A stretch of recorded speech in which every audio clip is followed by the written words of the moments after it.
महामहिम राष्ट्रपति जी के अभिभाषण पर धन्यवाद प्रस्ताव पर चर्चा। माननीय अखिलेश यादव जी।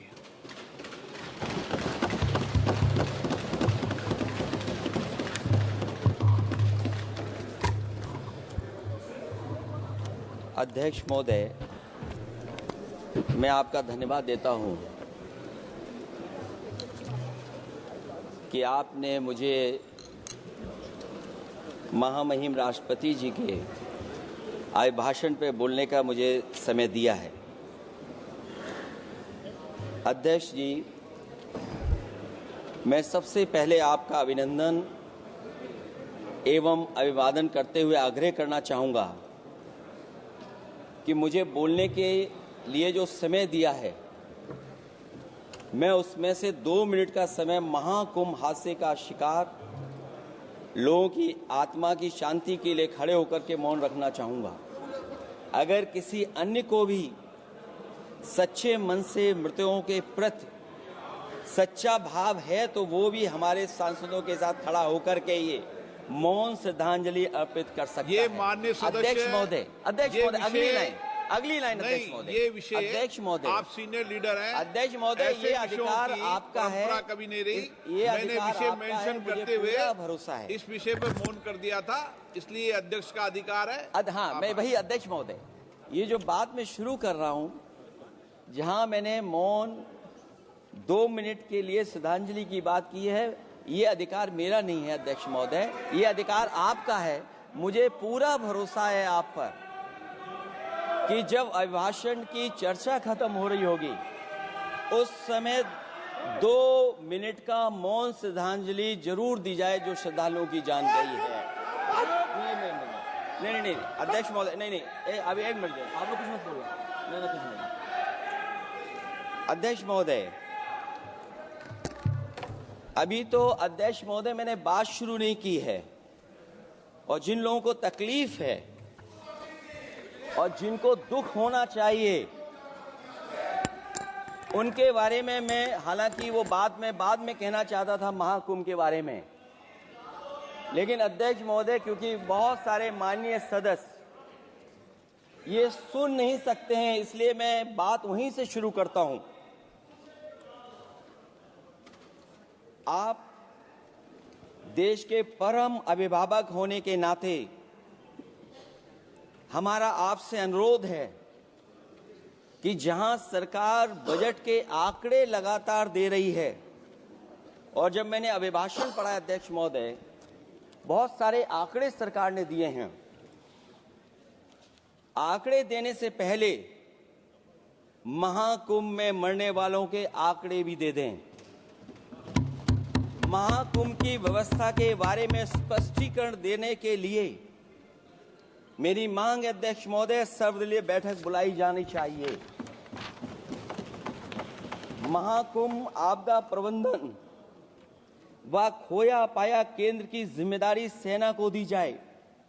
महाकुंभ हादसे के शिकार लोगों की मृत्यु, घायलों का इलाज, दवाइयों, डॉक्टर, भोजन पानी, परिवहन की उपलब्धता का आंकड़ा संसद में पेश किया जाए।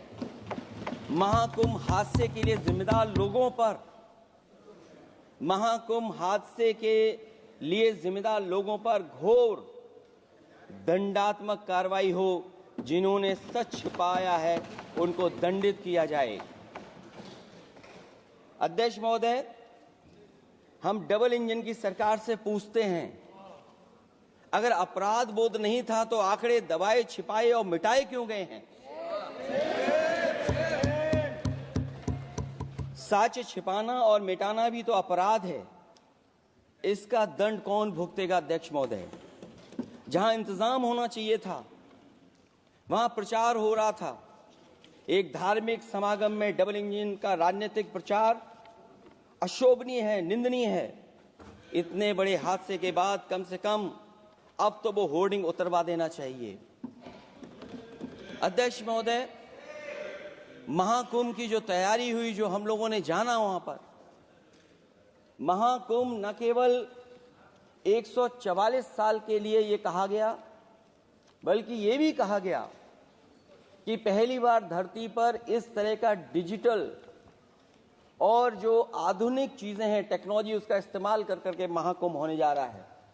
सीसीटीवी, ड्रोन, लाइव स्ट्रीमिंग के आधार पर जिनका दावा था कि वो डिजिटल कुंभ करा रहे हैं, वो मृतकों की डिजिट नहीं दे पा रहे हैं। एक तरफ तो जो लोग डिजिटल डिजिटल डिजिटल अध्यक्ष महोदय कहने को थकते नहीं हैं, लेकिन जब कुंभ में इतना बड़ा हादसा हो गया है तो यही सरकार डिजिट नहीं दे पा रही है। हमारे अपने लोग मारे गए हैं, जिसमें परिवार का हर रिश्ता दिवंगत हुआ है।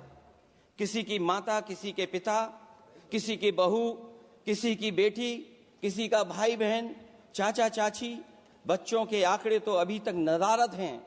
खोया पाया केंद्र ही लोगों को तो नहीं मिल रहा है। जो खोया पाया केंद्र था उसको भी लोग पा नहीं पा रहे, ढूंढ नहीं पा रहे। अध्यक्ष महोदय, कुंभ कोई पहली बार नहीं हो रहा है।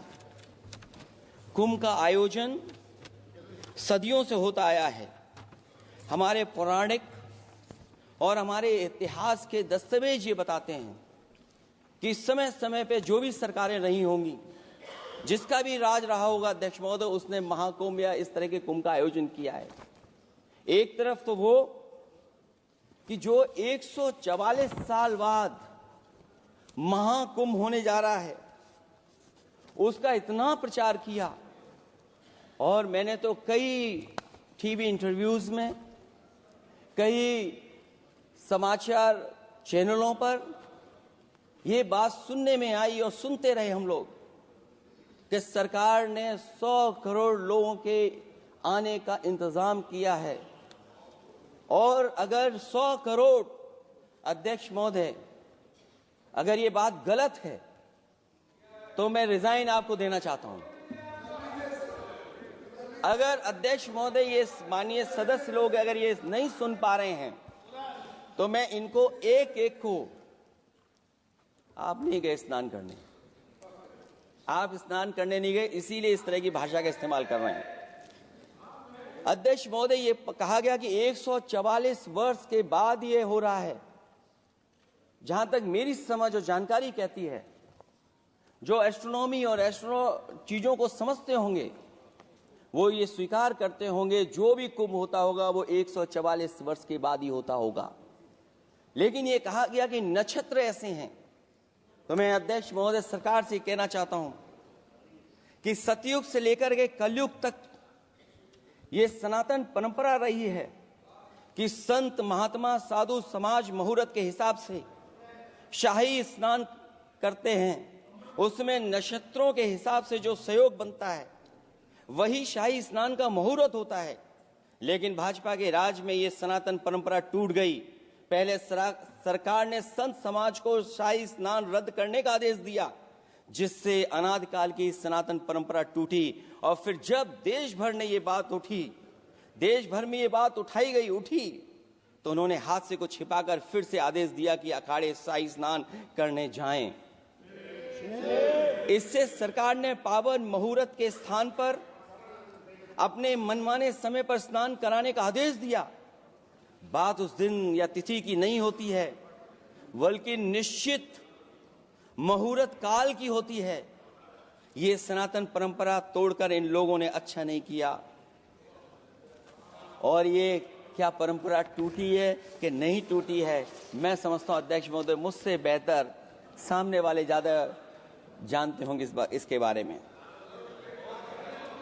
और जो लोग, अध्यक्ष महोदय, जो हम लोगों ने देखा वहां पर लोग पुण्य कमाने आए थे और अपनों के शव लेकर के गए हैं। चमत्कारी करिश्मा तो ये हुआ है, श्रद्धालुओं के शव मिल गए थे, पर सरकार स्नान करने वाले मरने वालों की बात स्वीकार नहीं कर रही थी। और इससे ऊपर ये बात जो वहां पर और हुई, अध्यक्ष महोदय, जब ये जानकारी हो गई कि कुछ लोगों की जान चली गई, लाशें हैं जो मोर्चरी में पड़ी हैं, अस्पताल में पड़ी हैं, उसके बाद सोचिए सरकार क्या कर रही है। अपने सरकारी हेलीकॉप्टर में फूड भर करके फूलों को डालने का काम किया। सोचिए ये हमारी कहां की सनातनी परंपरा है। मैं जानना चाहूंगा सदन के माध्यम से हमारे माननीय सदस्य बताएं कि जहां लाशें पड़ी रही हों, न जाने कितनी चप्पलें पड़ी थीं, न जाने कितनी चप्पलें पड़ी थीं, न जाने कितने कपड़े पड़े थे, महिलाओं की साड़ियां थी, कपड़े थे, लेकिन उनको कैसे उठाया गया? उन सबको उठाया गया जेसीबी मशीन से, ट्रैक्टर की ट्रॉली से। उनसे उठा करके कहां फेंका कोई नहीं जानता, लेकिन जब उनको लगा कि वहां से बदबू आ रही है तो यही सरकार के लोग छिपाने लगे हैं। यही आपका महाकुंभ का आयोजन था, और हर बात को छिपाने के लिए न केवल ये लोग मीडिया का सहारा ले रहे हैं, मीडिया का सहारा लेते लेते सुनने में आया है कुछ दबाव और कुछ स्वीटनर भी दिए जा रहे हैं जिससे उनकी खबरें बाहर ना आ जाएं। और अगर अध्यक्ष महोदय ये बात सब गलत है मेरी, अगर ये बात सब गलत मैं कह रहा हूं, तो अभी तो नेता सदन को अभी भाषण देना है। और मैं ये बात और कहना चाहता हूं, आप अपनी तरफ से जानकारी कर लीजिएगा। हमारे उत्तर प्रदेश के मुख्यमंत्री जी ने शोक नहीं प्रकट किया था। जब देश की राष्ट्रपति और प्रधानमंत्री जी ने शोक प्रकट किया, उसके बाद 17 घंटे बाद सरकार ने स्वीकार किया। अध्यक्ष मोदी, ये वो लोग हैं जो आज भी कोई सच्चाई स्वीकार नहीं कर सकते। इनका रास्ता क्या है मैं नहीं जानता हूं, कहां ले जाना चाहते हैं, लेकिन जब अध्यक्ष महोदय मैंने अभिभाषण